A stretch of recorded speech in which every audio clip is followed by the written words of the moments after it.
शब्दों पर गौर फरमाइएगा। भ्रष्टाचार का साम्राज्य, साम्राज्य किसे कहते हैं? अभी आधी अधूरी जानकारी निकल कर आई है, लेकिन इसके बावजूद हम इसे साम्राज्य कह रहे हैं। 65,000 की सैलरी, 300 करोड़ की संपत्ति। जबलपुर में एआरटीओ के भ्रष्टाचार के साम्राज्य का ईओडब्ल्यू ने खुलासा किया। देर से सही पर खुलासा किया। एआरटीओ के आलीशान मकान में होम थिएटर, स्विमिंग पूल, ऐसी सुविधाएं थीं। इसके साथ ही कई मकान और फार्म हाउस का खुलासा हुआ है। अपने रसूख के दम पर एआरटीओ ने कैसे काली कमाई का साम्राज्य खड़ा किया, देखिए।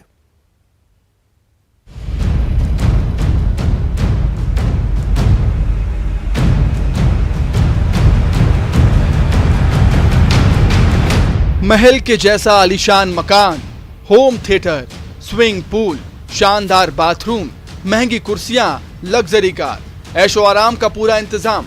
65,000 रुपए सैलरी वाले किसी शख्स के लिए ऐसी लग्जरी सपना है, लेकिन जबलपुर के एआरटीओ संतोष पाल ने इसे हकीकत बना दिया। ये घर नहीं है, आरटीओ ने भ्रष्टाचार का पूरा साम्राज्य खड़ा कर रखा है।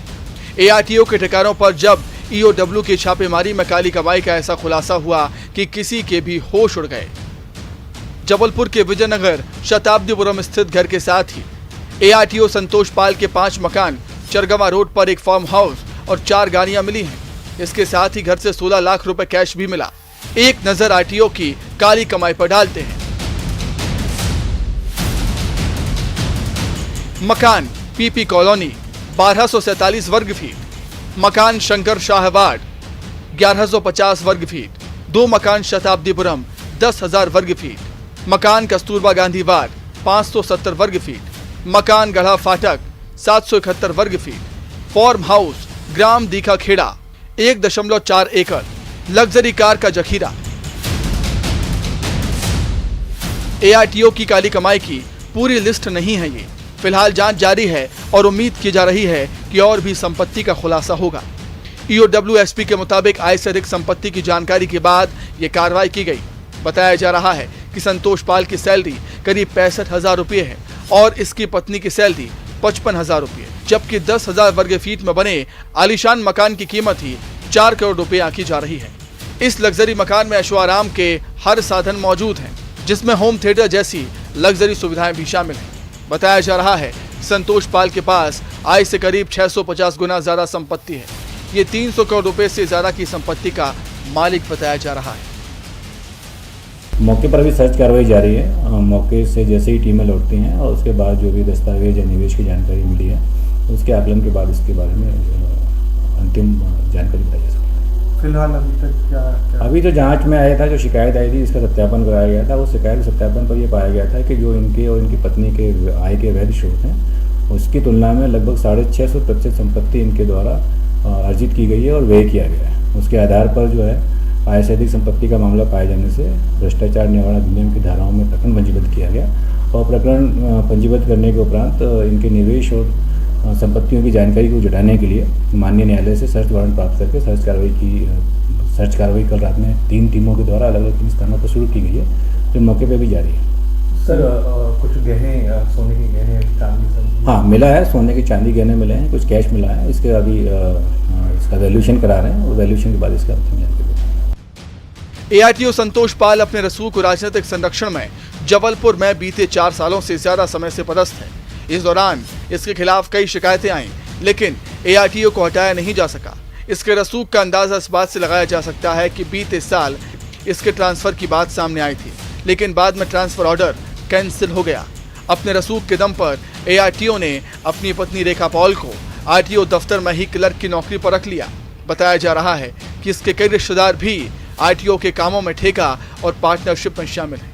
संतोष पाल के खिलाफ फर्जी जाति प्रमाण पत्र, ऑटो चालक को गांजा बेचने के झूठे आरोप में फंसाने की धमकी देना, रजिस्ट्रेशन, लाइसेंस, परमिट सहित वीवीआईपी नंबर्स की मनमानी फीस वसूलना और कमीशन लेने जैसे आरोप भी लगे।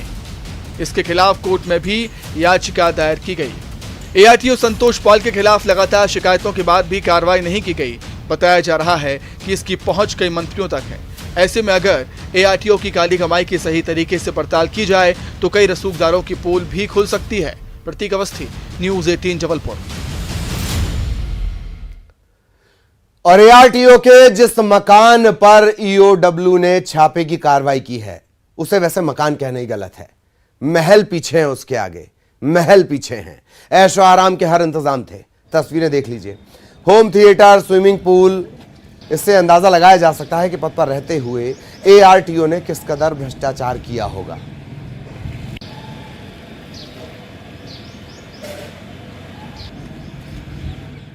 और सीधे जबलपुर लिए चलेंगे। सहयोगी प्रतीक अवस्थी इस वक्त हमारे साथ जुड़े हुए हैं, पवन हमारे सहयोगी वो भी हमारे साथ जुड़े हुए हैं। दोनों के पास हम लिए चलते हैं, क्या कुछ अपडेट उनके पास है। प्रतीक, पहले आपके पास क्या कुछ अपडेट अब तक का? प्रतीक। देखिए, अब तक सर्च कार्रवाई खत्म नहीं हो पाई है। ललित, आपको बता दूं, यही वजह है कि फाइनल आंकड़ा अभी तक सामने नहीं आ पाया है कि आय से और कितनी अधिक संपत्ति जो ईओडब्ल्यू ने अभी फिलहाल पाई है। कल रात की कार्रवाई में तकरीबन 3-4 घंटे की कार्रवाई में 600% से अधिक संपत्ति का खुलासा उन्होंने कर दिया था। आलिशान मकान और तस्वीरें तो हम दिखाई चुके हैं दर्शकों को। इसके अलावा 2 4 व्हीलर कार्स जो उनके नाम पर रजिस्टर्ड हैं, मैं इस बात को बार बार दोहरा रहा हूं, जो उनके नाम पर रजिस्टर्ड हैं, वो पाई गई थी। 2 2 व्हीलर कार भी पाई गई थी। इसके अलावा अलग अलग जगह 6 मकान, प्लॉट, एक शानदार आलिशान जो है आवासीय तौर पर निर्मित किया गया एक फार्मलैंड था, जिसकी तस्वीरें भी सामने आई थी। इसके अलावा जो ऐशो आराम की चीजें उन्होंने अपने बंगले पर संयोजित करके रखी थी, उसकी तस्वीरें सामने आ चुकी हैं। एक तस्वीर यह भी सामने आई थी कि उनको भनक लग गई थी कि छापा पड़ सकता है, इसलिए वो अपना तमाम सामान शिफ्ट कर रहे थे। एक निजी स्कूल में उसे शिफ्ट किया गया, इस बात की भी जानकारी सामने आई है। तो तमाम तथ्य एक कड़ी दर कड़ी जुड़ते गए हैं। एक और महत्वपूर्ण जानकारी आपको बता दूं ललित कि जिला अदालत में परिवाद दायर हुआ था स्पेशल कोर्ट में ईओडब्ल्यू के, उसके निर्देशन में ईओडब्ल्यू ने यह कार्रवाई की है। यानी इसके पहले अब तक हम जो बातचीत समझ रहे थे कि स्वतः संज्ञान या किसी स्वतंत्र व्यक्ति की शिकायत पर कार्रवाई की गई है डब्ल्यू द्वारा, तो ऐसी बात नहीं है, बल्कि जिला की स्पेशल कोर्ट में जो परिवाद दायर हुआ था उसके निर्देश पर यह कार्रवाई की गई है। यानी इनका रसूख कायम था, ये बात बतलाती है। बिल्कुल बिल्कुल, बड़ा अपडेट जो प्रतीक बता रहे हैं, इसका अंदाजा आप लगाइए। प्रतीक ने जो बड़ी जानकारी दी है कि कार्रवाई स्वतः संज्ञान या शिकायत के आधार पर नहीं हुई। ईओडब्ल्यू ने कोई तीर नहीं मारा है। स्पेशल कोर्ट ने कहा कि इन्वेस्टिगेशन करिए, तब इन्वेस्टिगेशन हुई है। पवन हमारे साथ जुड़े हुए। पवन, क्या अपडेट?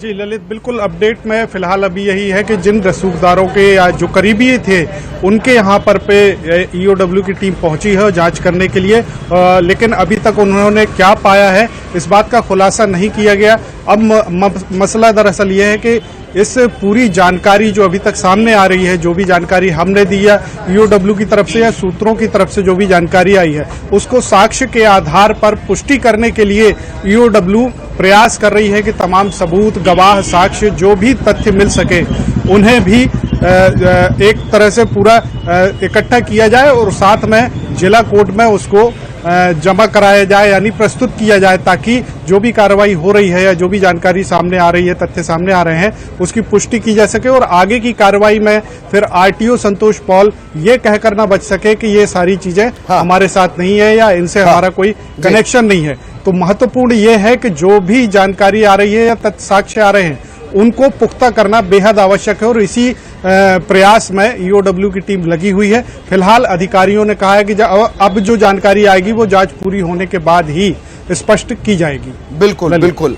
और हैरत की बात यह है कि रसूख का बार बार जिक्र किया जा रहा है, अब तक कोई जिम्मेदार सामने नहीं आया जो ये कह सके कि हादसे के बाद वो किसी भोज में शामिल नहीं होगा सार्वजनिक, या वो ये कह सके कि नहीं फलाना पेपर निकला है वो हमारे कॉलेज का तो नहीं है। ये भी बड़ी हैरत की बात है। बहुत बहुत शुक्रिया आप दोनों का इस तमाम जानकारी के लिए, और इससे जुड़ा आगे भी अपडेट हम आप को पहुंचाते रहेंगे। एक और अहम खबर, भोपाल में आवारा कुत्तों का आतंक बढ़ा है। यहां सड़कों पर आवारा कुत्तों के झुंड मिल जाएंगे, लोगों को ये दौड़ाते हैं, गाड़ियों का पीछा करते हैं। बुधवार शाम 7 साल की बच्ची पर कुत्तों ने हमला कर दिया, हालत गंभीर, नेहरू अस्पताल में भर्ती करवाना पड़ा। बच्ची की आंख पर गहरी चोट है। निगम प्रशासन का दावा है कि कुत्तों को पकड़ने के लिए तमाम व्यवस्थाएं की जाती हैं। ABC ये शब्द आपने सुना होगा, एनिमल बर्थ कंट्रोल। खेला कैसे होता है वो मैं आगे आपको समझाता हूं। तमाम व्यवस्थाएं किए जाने का दावा किया गया, लेकिन जमीनी स्तर पर कहीं कोई असर इसका नजर नहीं आता है। ग्राफिक्स में हम आपको वो इतिहास दिखा रहे हैं जो इनके दावों को नोच रहा है, चीख रहा है, काट रहा है। राजधानी भोपाल में कुत्तों के काटने की जो खबरें हैं उनके आने का सिलसिला थमता हुआ नजर नहीं आ रहा है। बीती शाम भी एक 7 वर्षीय बच्ची पर कुत्तों ने हमला करा, जिसके चलते बच्ची को गंभीर चोटें आई हैं। खासतौर पर उसकी आंख को काफी ज्यादा नुकसान हुआ है, लेकिन इसके बावजूद आप देख सकते हैं भोपाल की सड़कों पर जगह जगह कुत्तों के झुंड नजर आते हैं, जो आने जाने वाले लोगों पर, आने जाने वाली गाड़ियों पर कभी भी झपट्टा मार देते हैं। अगर इसी साल की बात की जाए तो 5 से 6 घटनाएं बच्चों को डॉग बाइट की हो चुकी हैं, जिनमें कई बार बच्चे गंभीर रूप से घायल हुए हैं। एक मामले में बच्ची की मौत भी हो चुकी है, लेकिन इसके बावजूद नगर निगम, जिला प्रशासन के जो प्रयास हैं वो पर्याप्त नजर नहीं आ रहे। कुत्तों को पकड़ने के लिए दस्तों का गठन तो किया गया है, लेकिन उसके बावजूद भी बड़ी संख्या में जो आवारा कुत्ते हैं वो सड़कों पर इधर उधर घूमते हुए नजर आते हैं। अब ऐसे में ये कह पाना काफी मुश्किल है कि डॉग बाइट की, कुत्तों के हमलों की घटनाओं पर कैसे रोकथाम हो सकेगी। जरूरत है तो अब कड़ी कार्रवाई करने की, ठोस कदम उठाने की, ताकि इस तरह के जो हमले हैं वो बार बार ना हो। वीडियो जर्नलिस्ट खिलान सिंह के साथ न्यूज़ 18 के लिए भोपाल से वासु चौरे। इधर भोपाल में कुत्तों के हमले को लेकर लोगों ने प्रदर्शन किया, बच्चों ने भी प्रदर्शन किया। बच्चों पर कुत्तों के हमलों को लेकर आक्रोश है। नगर निगम के खिलाफ लोगों ने नारेबाजी की। परिजनों ने अपने बच्चों की सुरक्षा की मांग की है। शहर में लगातार कुत्तों के हमले बढ़ रहे हैं।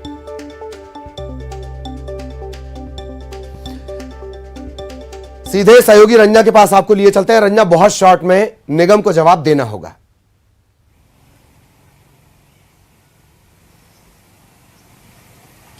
जी ललित, बिल्कुल इस सब के लिए अगर जिम्मेदार है तो वो नगर निगम प्रशासन है, और सीधी सी बात है कि निगम प्रशासन को जवाब देना होगा और अपनी जो जिम्मेदारी है वो भी लेनी होगी, क्योंकि लगातार जो बच्चे हैं उन पर, जो आवारा कुत्ते हैं उनके हमले हो रहे हैं। और अभी ऐसा पहली बार नहीं हुआ है ललित, बल्कि इससे पहले जनवरी के महीने में 2 बच्चों पर हमले हुए थे फरवरी में, और इससे पहले जून महीने की बात करी जाए तो बच्चे जरूर आवारा कुत्तों का शिकार हुए थे। लेकिन अभी मैं आपको बताऊं, उससे पहले मैं अपने सहयोगी से कहूंगी कि वो तस्वीरें दिखाएं मेरे पीछे।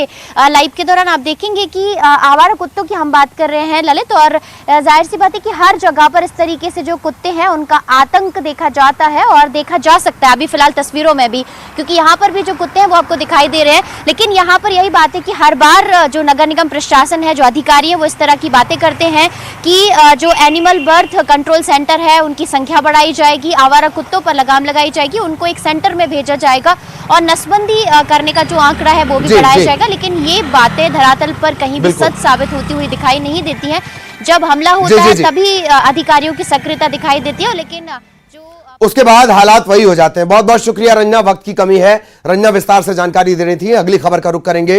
बैतूल से बड़ी खबर, सेल्फी के चक्कर में युवती की जान चली गई। सेल्फी लेते समय झरने के डोह में युवती गिरी, डूबने से इसकी मौत हुई। शव बरामद कर लिया गया है। एसडीआरएफ की टीम ने शव बरामद किया है। दोस्तों के साथ हनुमान झरने पर यह युवती गई थी। पैर फिसलने के चलते डोह में जा गिरी। युवती को डूबते देखते रह गए दोस्त।